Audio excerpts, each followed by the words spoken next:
Il existe une bibliothèque au Vatican que vous ne verrez jamais. À l'intérieur, des manuscrits délibérément retirés de la Bible que nous connaissons. Et un philosophe juif néerlandais du XVIIe siècle a failli être exécuté pour avoir révélé ce qui était écrit sur ces pages. Baruch Spinoza.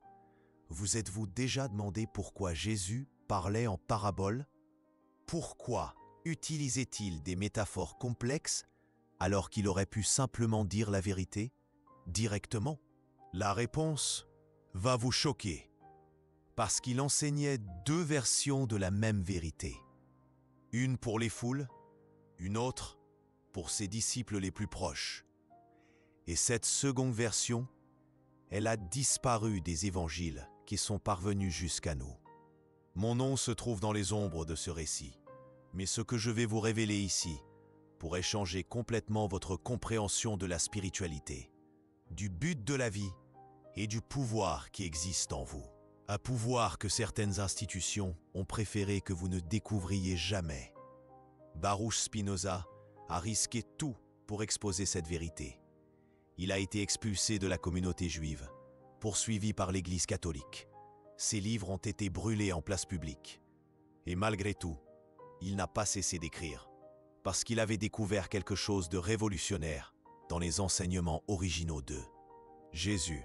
Quelque chose qui transformerait n'importe quelle personne ordinaire en quelqu'un capable d'accéder à des états de conscience que nous appelons aujourd'hui l'illumination, mais que Jésus appelait simplement le royaume des cieux. Ressentez-vous parfois qu'il existe quelque chose de plus grand qui attend d'être éveillé en vous? Une sagesse, une force, une connexion à quelque chose d'infini qui semble toujours hors de portée. Ce n'est pas une coïncidence. C'est exactement comme vous devriez vous sentir. Parce que pendant près de 2000 ans, les enseignements qui activeraient cette connexion ont été systématiquement retirés, réinterprétés ou cachés derrière des dogmes qui embrouillent plus qu'ils n'éclairent.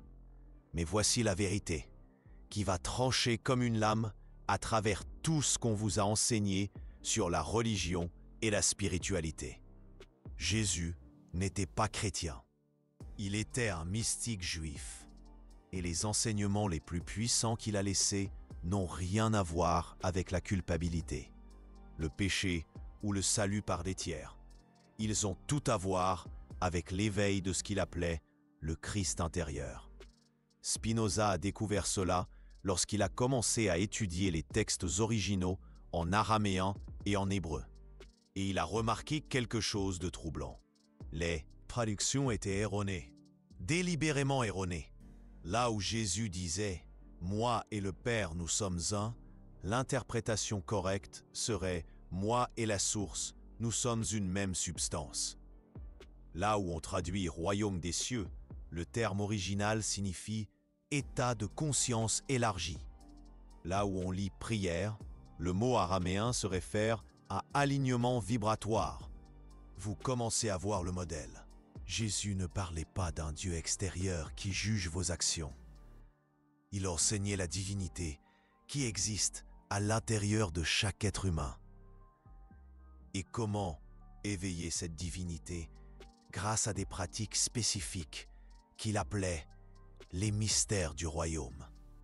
Ces pratiques ont été délibérément retirées des évangiles canoniques lors des conciles de Nicée, entre 325 et 381 après Jésus-Christ. Pourquoi?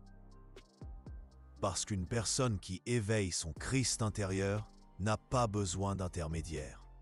Elle n'a pas besoin d'institution. Elle n'a pas besoin de payer des dîmes ou de suivre des dogmes créés par des hommes. Elle devient libre, vraiment libre.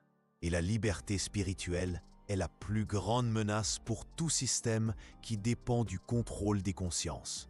Spinoza a compris cela viscéralement, parce qu'il était lui-même le produit d'une communauté religieuse qui contrôlait chaque aspect de la vie de ses membres. Et lorsqu'il a commencé à questionner, lorsqu'il a commencé à révéler des vérités qui remettaient en question tout le système, il a été immédiatement banni. À 23 ans, Baruch Spinoza a été excommunié de la communauté juive d'Amsterdam, avec l'une des malédictions les plus lourdes jamais enregistrées dans l'histoire. Vous avez bien entendu? Une des malédictions les plus lourdes de l'histoire. Il ne voulait pas seulement qu'il cesse de parler. Il voulait que sa propre existence soit effacée. Et savez-vous pourquoi cette réaction a été si extrême? Parce que Spinoza avait découvert la vérité derrière l'une des phrases les plus mystérieuses que Jésus a prononcées. Vous êtes des dieux. Pas une métaphore, une déclaration littérale sur la nature de la conscience humaine. Jésus enseignait que chaque personne a accès directement à ce qu'il appelait le Père, que Spinoza redéfinirait comme substance infinie ou Dieu nature. Pas un Dieu personnel qui répond aux prières, mais la force créatrice fondamentale qui constitue toute la réalité. Et voici le secret qui changera votre perspective à jamais. Cette force n'est pas séparée de vous. Elle est vous, dans votre essence la plus profonde. Vous vous souvenez de cette sensation que j'ai mentionnée auparavant? Qu'il y a quelque chose de plus grand qui attend d'être éveillé? Ce n'est pas une recherche de quelque chose d'extérieur. C'est une reconnaissance de quelque chose qui a toujours été en vous, mais qui a été systématiquement caché par des enseignements qui vous font sentir petit, coupable et dépendant. Jésus appelait cela des trésors cachés. Spinoza appelait cela le pouvoir d'être. Aujourd'hui, nous pouvons appeler cela votre vrai moi. Mais comment accéder à cette puissance? Comment éveiller cette divinité intérieure que les enseignements originaux de Jésus décrivaient en détail? Spinoza a consacré toute sa vie à répondre à cette question. Et il est arrivé à des conclusions qui sont à la fois simples et révolutionnaires. Première révélation, Dieu n'est pas une personne. Dieu est la substance même dont tout est fait, y compris vous. Cela signifie que chercher Dieu en dehors de soi-même, c'est comme un poisson qui cherche l'eau. Vous êtes déjà immergé dans la chose même que vous cherchez. Deuxième révélation, ce que nous appelons péché, Jésus l'appelait erreur de perception. Pas quelque chose qui vous condamne, mais quelque chose qui vous déconnecte de votre vraie nature. Et la correction de cette erreur ne vient pas par la confession ou le repentir, mais par ce qu'il appelait la connaissance véritable. Troisième révélation, les miracles de Jésus n'étaient pas des violations des lois naturelles. Ils étaient des démonstrations de ce qui se produit lorsqu'une personne aligne sa conscience individuelle avec la conscience universelle. État qu'il appelait faire la volonté du Père, c'est-à-dire agir en harmonie avec les lois profondes de la réalité. Ressentez-vous à quel point c'est différent de tout ce qu'on vous a enseigné sur la spiritualité? Comment cela met le pouvoir de transformation directement entre vos mains, au lieu de dépendre de sauveurs externes? Mais il y a quelque chose d'encore plus profond que je dois révéler. Quelque chose que Spinoza a découvert lorsqu'il a analysé non seulement ce que Jésus a dit, mais aussi ce qu'il a fait. Le modèle derrière tous ces enseignements. Jésus n'était pas intéressé à convertir les gens à une nouvelle religion. Il enseignait une méthode spécifique de transformation de la conscience. Un système pratique pour éveiller ce qu'il appelait les yeux pour voir et les oreilles pour entendre. Et ce système reposait sur 3 piliers fondamentaux, complètement occultés par les traductions et interprétations ultérieures. Premier pilier, la contemplation de l'unité. Jésus passait des heures dans des états contemplatifs qu'il appelait « être dans le Père ». Ce n'était pas une prière au sens de demander quelque chose, mais une pratique de reconnaissance de son identité, fondamentale avec la source de tout ce qui existe. Deuxième pilier, L'amour comme loi naturelle. Lorsque Jésus parlait d'amour, il ne se laissait pas aller au sentimentalisme. Il décrivait la force gravitationnelle qui unit toutes choses. Spinoza aurait appelé cela le conatus, la tendance naturelle de chaque être à préserver et à étendre son essence en harmonie avec le tout. Troisième pilier, la connaissance intuitive. Jésus distinguait entre la connaissance intellectuelle et ce qu'il appelait la révélation. Spinoza définirait cela comme la scientia intuitiva, une forme de connaissance qui transcende la raison et accède aux vérités par l'expérience directe. Ces trois piliers, pratiqués conjointement, produisaient ce que Jésus appelait la naissance de nouveau. Non pas une conversion religieuse, mais une transformation littérale de la perception et de la capacité d'agir dans le monde. Et voici ce qui vous laissera perplexe.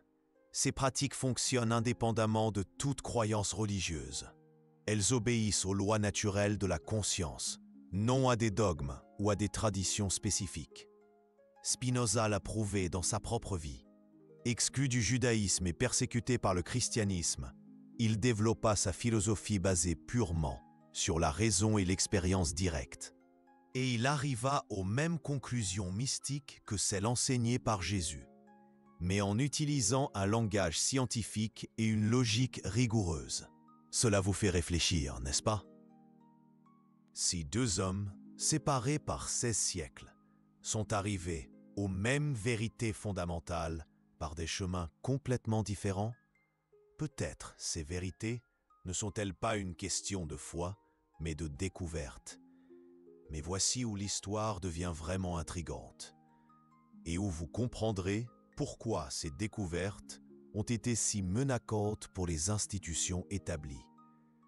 Car lorsque Spinoza publia son traité théologico-politique en 1660, il ne présentait pas seulement une nouvelle philosophie. Il révélait un secret que les autorités religieuses et politiques avaient gardé pendant des siècles. Le secret que le véritable pouvoir spirituel, personnel, créatif ne provient pas de hiérarchies externes, mais de la connexion directe de chaque individu avec la source de sa propre existence.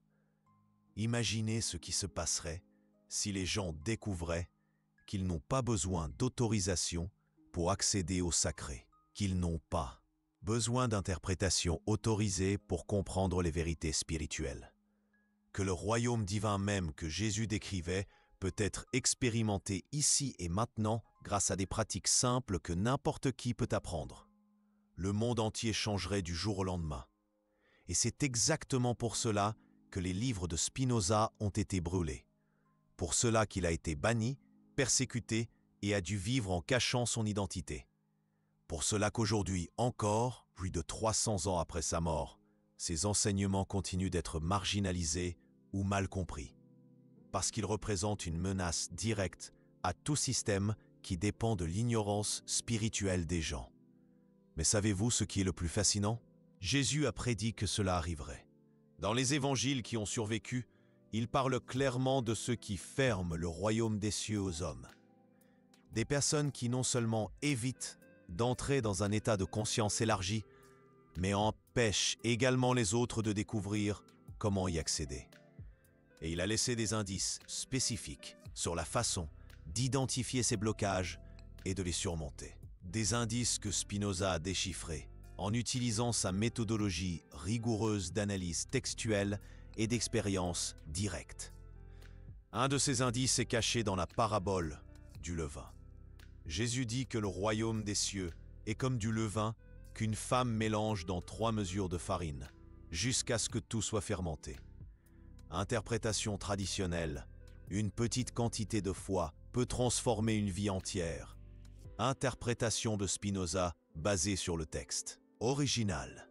La conscience élargie est comme un catalyseur qui, lorsqu'il est appliqué aux 3 niveaux de l'expérience humaine, pensée, émotion et action, transforme complètement la perception de la réalité. Vous voyez la différence? Une version vous laisse passif, attendant que la foi fasse le travail. L'autre vous donne une carte précise de la façon d'activer votre propre transformation. Et il y a plus. Dans la parabole de la perle de grande valeur, Jésus parle d'un marchand qui vend tout ce qu'il possède pour acheter une perle unique. Interprétation traditionnelle, il vaut la peine de tout sacrifier pour le salut éternel. Interprétation de Spinoza, il existe un état de conscience si précieux que, une fois expérimenté, il rend tous les autres désirs et préoccupations secondaires. Savez-vous ce que cela signifie dans la pratique? Qu'il existe une expérience spécifique de votre propre divinité qui est si transformatrice, si libératrice, qu'elle réorganise automatiquement toutes vos priorités et vos valeurs. Non pas parce que quelqu'un vous a dit que cela devait être ainsi, mais parce que vous expérimentez directement une réalité plus vaste et plus profonde que tout ce que vous connaissiez auparavant. Spinoza appelait cela la beatitudo, une félicité qui ne provient pas de la satisfaction de désirs temporaires, mais de la reconnaissance de votre nature éternelle et infinie. Et voici ce qui peut changer votre vie aujourd'hui même. Cette expérience n'est pas réservée aux saints ou aux philosophes. C'est l'état naturel de la conscience humaine lorsqu'elle n'est pas bloquée par des croyances limitantes et des conditionnements sociaux. Jésus le savait. C'est pourquoi il disait que le royaume des cieux appartient aux enfants. Non pas parce que les enfants sont plus purs moralement, mais parce qu'ils n'ont pas encore été conditionnés à croire qu'ils sont séparés de la source de la vie. Chaque enfant naît avec un accès naturel à ce que Jésus appelait le Père, et Spinoza la substance infinie. C'est seulement par des années de conditionnement que nous perdons cette connexion directe et que nous nous mettons à la chercher par l'intermédiaire d'intermédiaires externes. Mais la bonne nouvelle, la nouvelle qui peut littéralement transformer votre existence, est que cette connexion n'a jamais été réellement perdue. Elle a simplement été obscurcie, et elle peut être restaurée grâce à des pratiques spécifiques que ni Jésus ni Spinoza n'ont cachées, mais qui ont été systématiquement ignorées ou réinterprétées par les institutions qui sont venues après.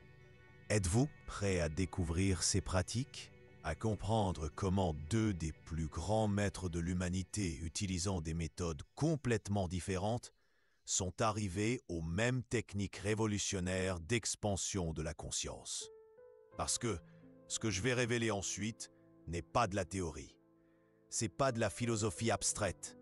Ce sont des méthodes pratiques, testées à travers les siècles, capables d'éveiller en vous la même conscience que Jésus a démontrée et que Spinoza a systématisée. Des méthodes qui fonctionnent indépendamment de vos croyances actuelles. Des méthodes basées sur des lois naturelles de la conscience aussi précises que les lois de la physique. Des méthodes qui, une fois comprises et appliquées, rendent impossible que vous continuiez à vous voir comme une créature petite et limitée en quête de salut extérieur. Car vous découvrirez, par votre propre expérience, la vérité que Jésus a tenté d'enseigner et à laquelle Spinoza a consacré sa vie pour la prouver. Vous n'avez pas besoin de chercher Dieu. Vous devez cesser de vous cacher Dieu à vous-même. La porte a toujours été ouverte. Le royaume a toujours été disponible. Les enseignements ont toujours été à votre portée. Ce qui a changé, c'est votre perception. Et cette perception peut être transformée dès maintenant, en utilisant les mêmes techniques qui ont transformé un jeune charpentier juif en plus grand maître spirituel de l'histoire, et qui ont transformé un marchand de lentilles hollandais en l'un des philosophes les plus révolutionnaires de tous les temps. Ressentez-vous cette vérité résonner en vous? Percevez-vous que quelque chose de fondamental dans votre compréhension de vous-même est sur le point de changer à jamais? Alors, respirez profondément, car nous ne faisons que commencer à dévoiler les secrets qui ont été cachés pendant 2000 ans. Et ce qui va suivre révélera non seulement comment Jésus enseignait à ses disciples les plus proches à accéder à des états de conscience extraordinaires, mais aussi comment Spinoza a transformé ses enseignements en un système scientifique que n'importe qui peut utiliser pour éveiller sa propre divinité, sans dogma, sans intermédiaire, sans culpabilité. Seulement la vérité pure étant révélée à une conscience prête à la recevoir. Et maintenant, la révélation qui changera tout. Dans les manuscrits de Qumran, découverts en 1947, il existe un texte qui n'a jamais été inclus dans le Nouveau Testament. Il s'appelle l'Évangile de la vérité. En lui, Jésus enseigne 3 pratiques spécifiques qu'il appelait les clés du royaume. Première clé, contemplation de la présence infinie. Jésus orientait ses disciples les plus proches à tasser au moins 1 heure par jour dans un état spécifique de conscience. Pas de prière au sens traditionnel, pas de méditation telle que nous la connaissons aujourd'hui. Quelque chose de complètement différent. Il disait, « Lorsque tu seras seul, ferme les yeux et reconnais. Je suis l'expression consciente de l'infini, s'expérimentant lui-même à travers cette forme spécifique. » Spinoza a découvert que cette pratique avait un fondement neurologique précis.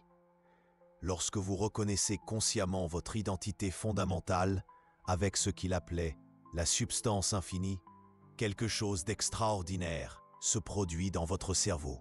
L'activité du cortex préfrontal se réorganise.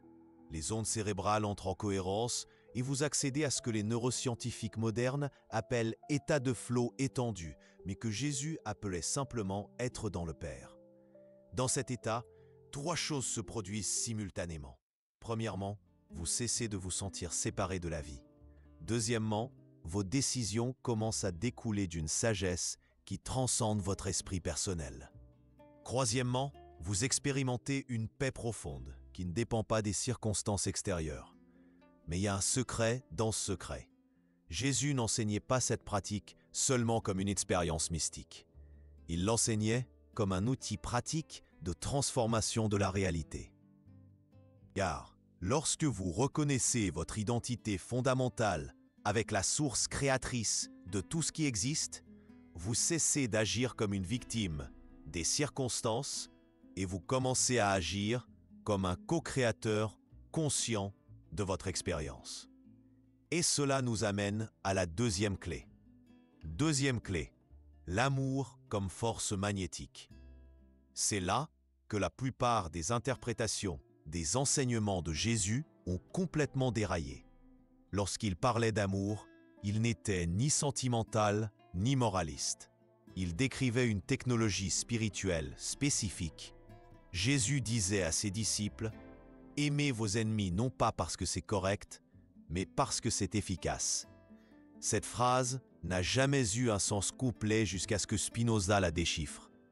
Ce que Jésus enseignait, c'est que l'amour est la force fondamentale qui organise toute la réalité. Pas un sentiment, mais une loi naturelle aussi précise que la gravité.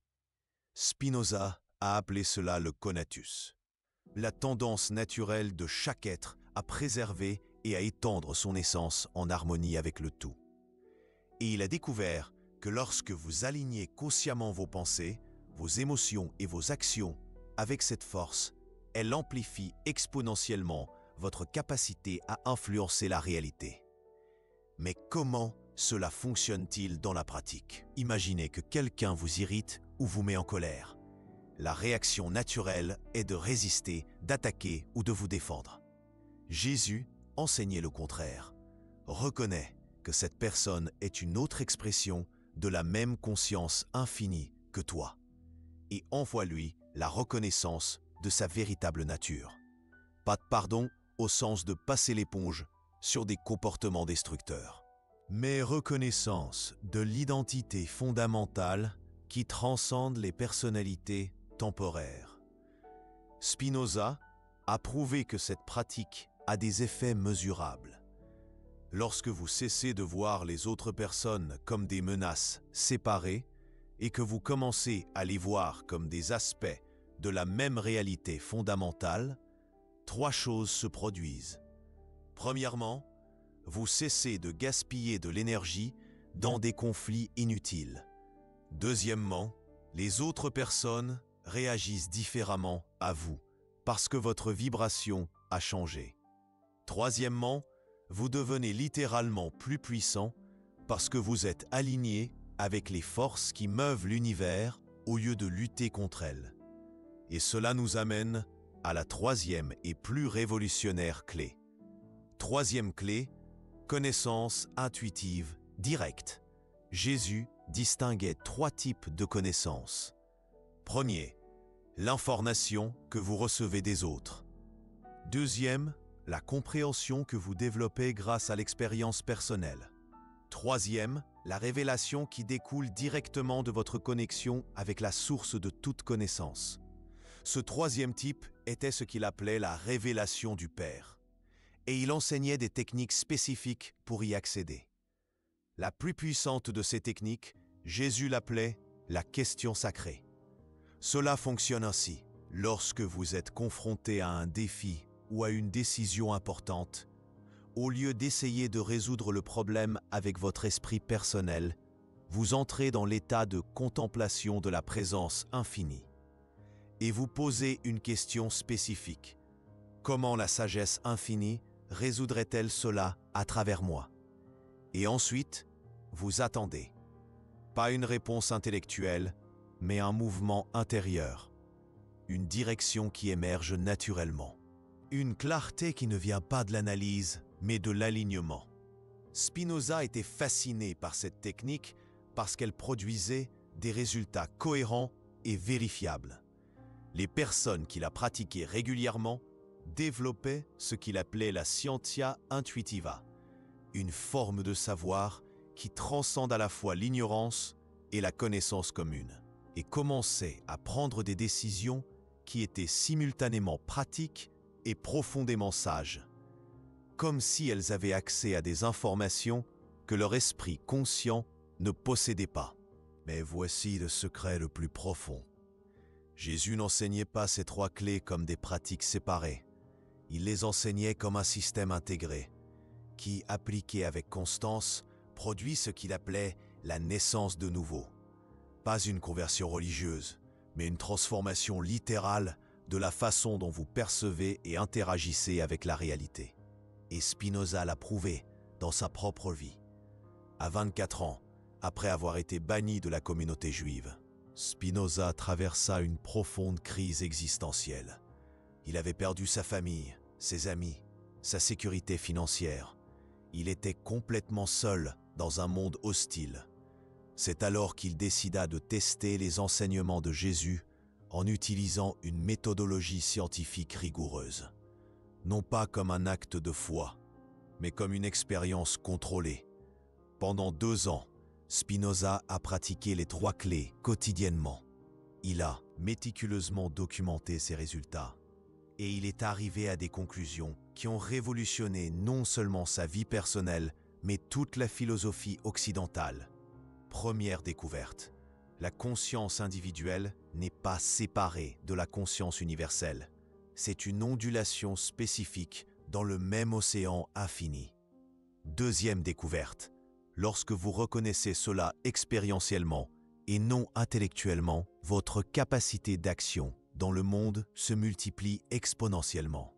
Troisième découverte, cette reconnaissance peut être cultivée par des pratiques spécifiques qui fonctionnent indépendamment des croyances religieuses ou des traditions culturelles.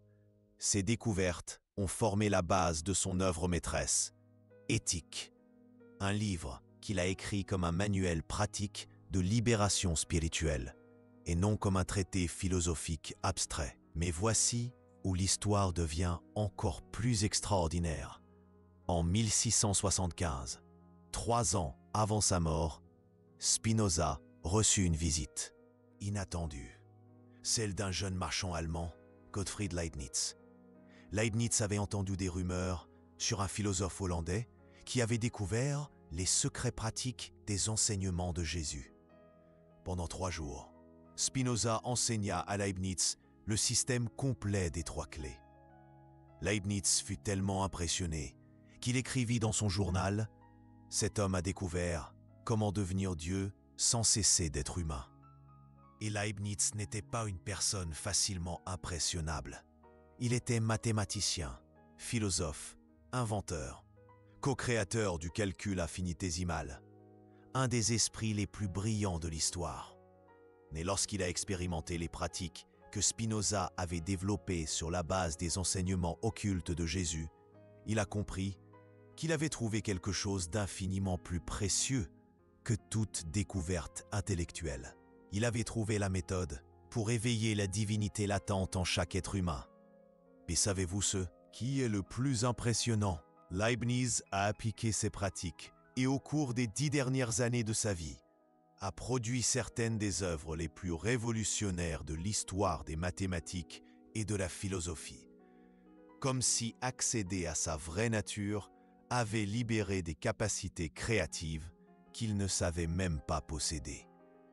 Cela vous fait réfléchir, n'est-ce pas? Si 2 des plus grands génies de l'histoire ont considéré les enseignements occultes de Jésus comme la découverte la plus importante de leur vie, qu'est-ce que cela signifie pour une personne ordinaire comme vous? Ça signifie qu'il existe un potentiel endormi en vous qui est littéralement infini.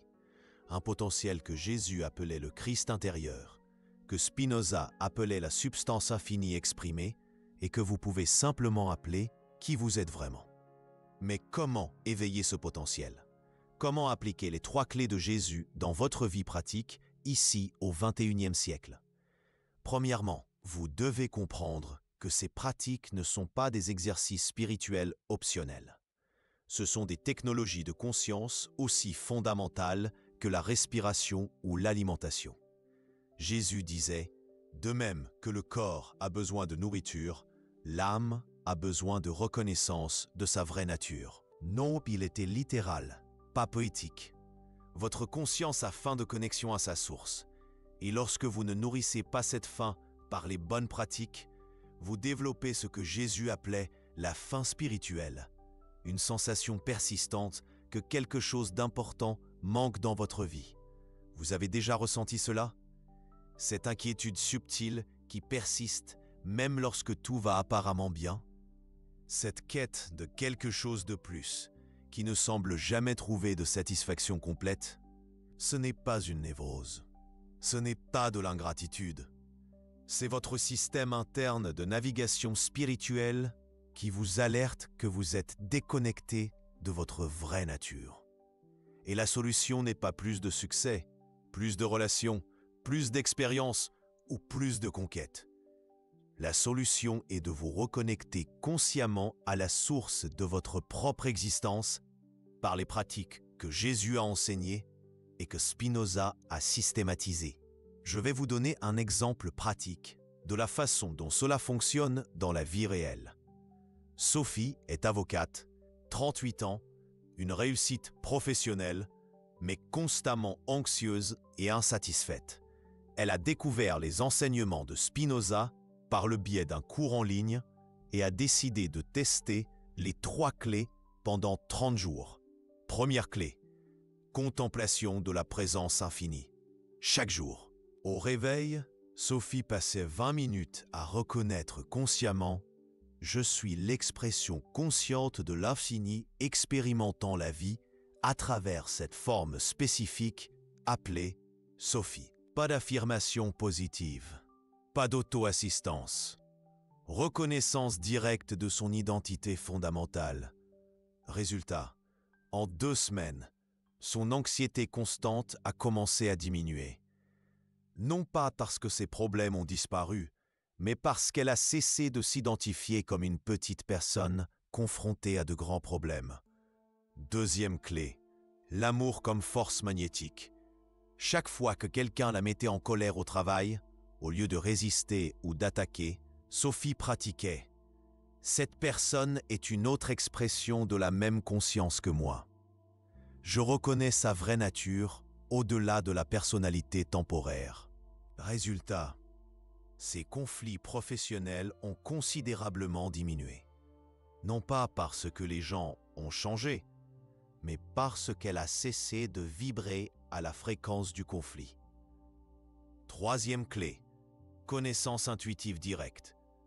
Avant de prendre des décisions importantes, Sophie entrait dans un état de contemplation et se demandait « Comment la sagesse infinie résoudrait-elle cela à travers moi ?»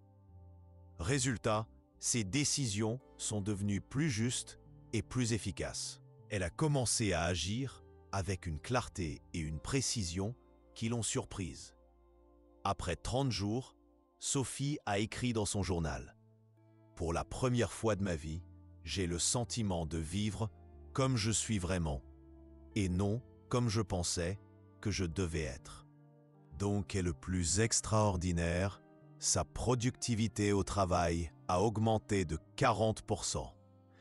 Ses relations se sont considérablement améliorées et elle a développé une paix intérieure qui ne dépendait pas des circonstances extérieures.